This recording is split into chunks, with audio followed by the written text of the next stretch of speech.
और दोस्तों स्वागत है आपके अपने YouTube channel JL Jharkhand live में। दोस्तों आज है 11 सितंबर और हम लोग यहाँ पर आज 11 सितंबर के झारखंड के महत्वपूर्ण करंट अफेयर के क्वेश्चंस देखने वाले हैं।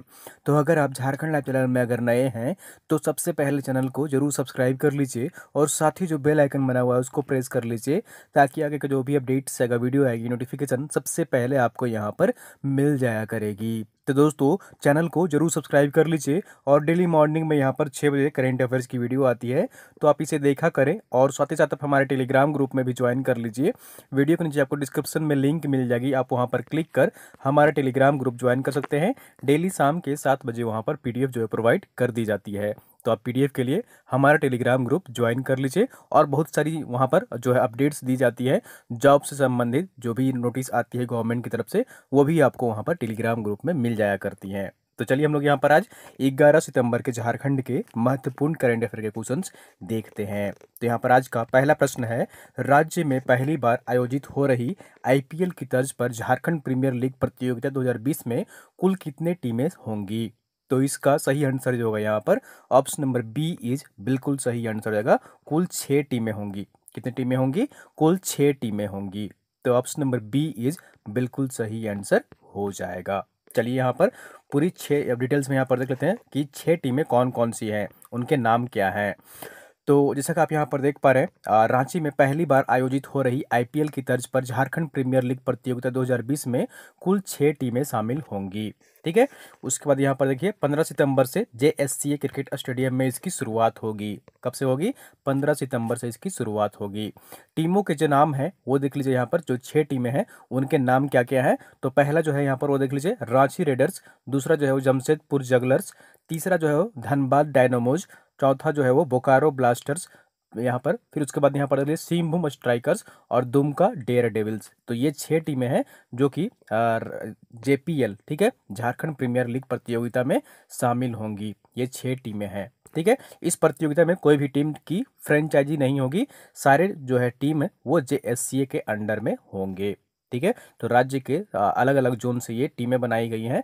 Ranchi readers, Jamshedpur jugglers, Dhanbad dynamos, Bokaro blasters, Singhbhum strikers एवं दुमका डेयर डेविल्स। तो ये 6 टीमें होंगी झारखंड प्रीमियर लीग प्रतियोगिता में।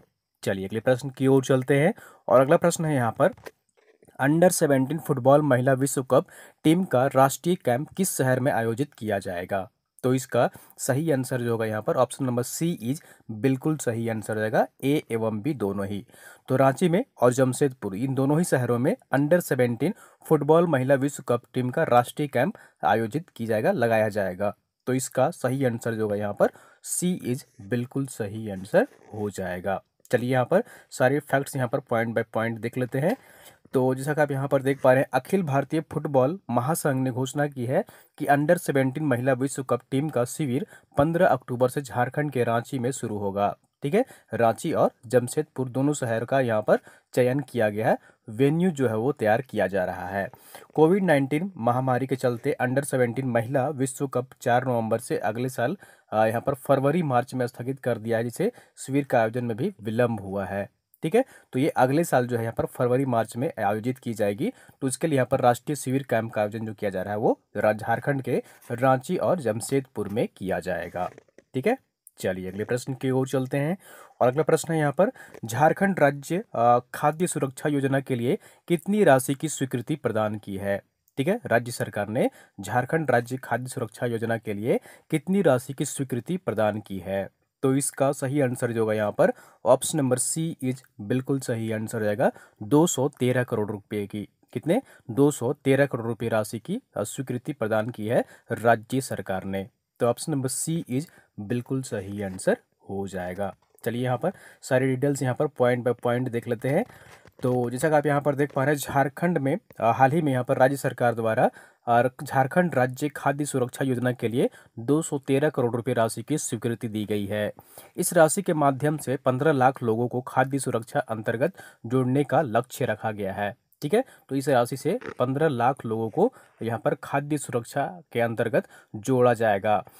राज्य में अभी तक 9.5 लाख लोग अभी तक लाभ ले रहे हैं। तो वर्तमान में 9.5 लाख लोगों को जोड़ा गया है राष्ट्रीय खाद्य सुरक्षा के अंतर्गत अब यहाँ पर जो लक्ष्य रखा गया है वो 15 लाख लोगों को जोड़ने का लक्ष्य रखा गया है। तो ऑप्शन नंबर सी इज बिल्कुल सही आंसर हो जाएगा।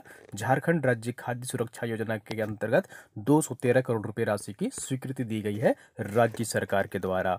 चलिए अगले प्रश्न की ओर चलते हैं और अगला प्रश्न है यहाँ पर, झारखंड के नए विधानसभा भवन और हाई कोर्ट के निर्माण में पर्यावरण नियम का उल्लंघन बताते हुए नेशनल ग्रीन ट्रिब्यूनल ने कितनी राशि का जुर्माना लगाया है? तो इसका सही आंसर जो होगा यहाँ पर ऑप्शन नंबर सी इज बिल्कुल सही आंसर हो जाएगा। 113 करोड़ रुपए राशि की, कितने 113 करोड़ रुपए राशि की यहाँ पर जुर्माना लगाया है नेशनल ग्रीन ट्रिब्यूनल ने। तो ऑप्शन नंबर सी इज बिल्कुल सही आंसर हो जाएगा। चलिए यहाँ पर पूरे डिटेल्स में देख लेते हैं कि किस भवन में कितनी यहाँ पर जुर्माना राशि लगाई गई है। तो जैसा कि आप यहाँ पर देख पा रहे हैं, झारखंड के नए विधानसभा भवन और हाई कोर्ट के निर्माण में पर्यावरण नियमों का उल्लंघन बताते हुए नेशनल ग्रीन ट्रिब्यूनल एनजीटी की पूर्वी बेंच कोलकाता ने 113 करोड़ का जुर्माना लगाया है। विधानसभा भवन पर 47 करोड़ रुपए की लगाई गई है, ठीक है। और जो नया हाई कोर्ट भवन है उसमें 66 करोड़ रुपए राशि का जुर्माना लगाया गया है।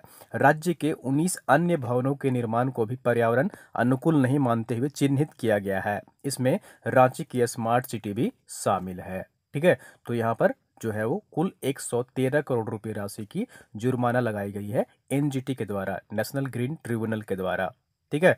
तो ऑप्शन नंबर सी इज बिल्कुल सही आंसर हो जाएगा। तो एनजीटी का फुल फॉर्म याद रखिएगा, यहाँ पर नेशनल ग्रीन ट्रिब्यूनल होता है और इसका हेड क्वार्टर जो है वो कहाँ पर है? तो इसका हेड क्वार्टर जो है वो न्यू दिल्ली में है। कहाँ पर है? न्यू दिल्ली में है। और इसकी स्थापना जो की गई है वो नेशनल ग्रीन ट्रिब्यूनल एक्ट 2010 के अंतर्गत इसकी स्थापना की गई है। तो ये भी याद रखिएगा। चलिए अगले प्रश्न की ओर चलते हैं और अगला प्रश्न है यहाँ पर, हाल ही में वित्त मंत्रालय द्वारा जारी रिपोर्ट के अनुसार ईज ऑफ डूइंग बिजनेस में झारखंड पूरे देश भर में कितने स्थान पर रहा है?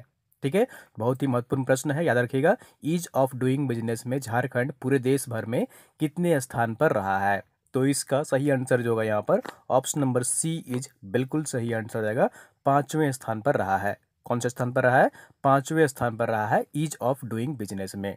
तो ऑप्शन नंबर सी इज बिल्कुल सही आंसर हो जाएगा, ठीक है। चलिए यहाँ पर पूरी डिटेल्स में देख लेते हैं पॉइंट बाय पॉइंट कि टॉप स्थान पर कौन रहा है। तो यहाँ पर देख लीजिए, हाल ही में वित्त मंत्रालय द्वारा जारी रिपोर्ट के अनुसार ईज ऑफ डूइंग बिजनेस में झारखंड पूरे देश भर में 5वें स्थान पर रहा है। पहले स्थान पर आंध्र प्रदेश, दूसरे स्थान पर उत्तर प्रदेश, तीसरे स्थान पर तेलंगाना, चौथे स्थान पर मध्य प्रदेश और 5वें स्थान पर अपना राज्य झारखंड रहा है। झारखंड जो है पिछले वर्ष चौथे स्थान पर रहा था। पिछली बार जो रैंकिंग जारी की गई थी उसमें चौथे स्थान पर झारखंड राज्य रहा था। इस बार 5वें स्थान पर झारखंड राज्य रहा है। घरेलू व वैश्विक निवेशकों को आकर्षित करने के लिए केंद्र सरकार प्रत्येक साल ease of doing business ranking जारी करती है। इसे राज्य व्यापार सुधार एक्शन प्लान रैंकिंग भी कहा जाता है, ठीक है। तो ये जो जारी की जाती है वो हर साल जारी की जाती है केंद्र सरकार द्वारा घरेलू व वैश्विक निवेशकों को आकर्षित करने के लिए।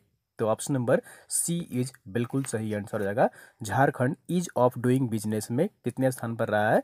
तो ये 5वें स्थान पर रहा है। चलिए अगले प्रश्न की ओर चलते हैं और अगला प्रश्न है यहाँ पर, झारखंड के किस उद्योग संस्थान द्वारा सितंबर माह को हिंदी माह के रूप में मनाने का फैसला लिया है?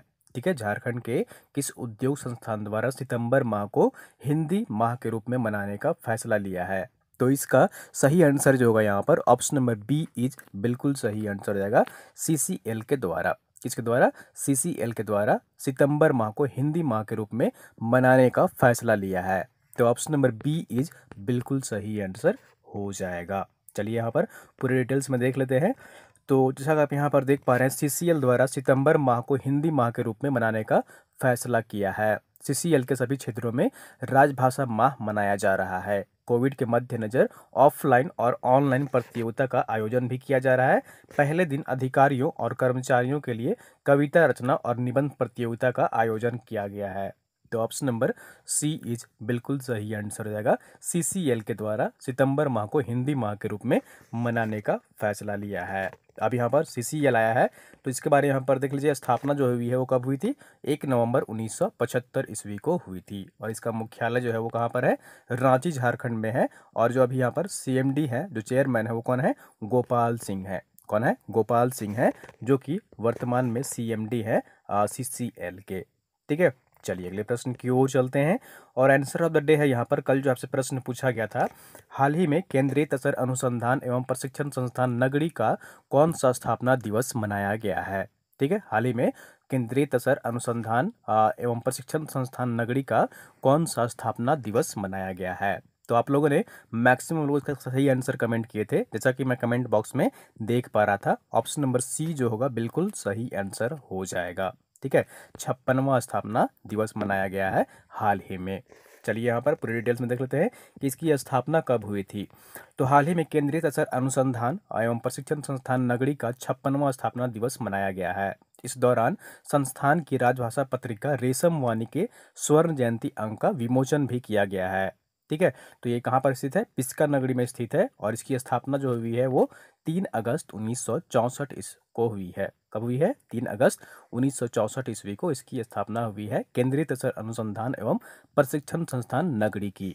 तो ऑप्शन नंबर सी इज बिल्कुल सही आंसर हो जाएगा। चलिए यहाँ पर आज का प्रश्न देख लेते हैं। क्वेश्चन ऑफ द डे है, हाल ही में झारखंड में किसे ट्रैवलर चॉइस विनर अवार्ड 2020 मिला है। ठीक है, हाल ही में झारखंड में किसे ट्रैवलर चॉइस विनर अवार्ड 2020 मिला है। तो इसका सही आंसर आपको कमेंट करके बताना है कि इसका सही आंसर कौन सा होगा। 4 ऑप्शन है आपके यहाँ पर, देख लीजिए।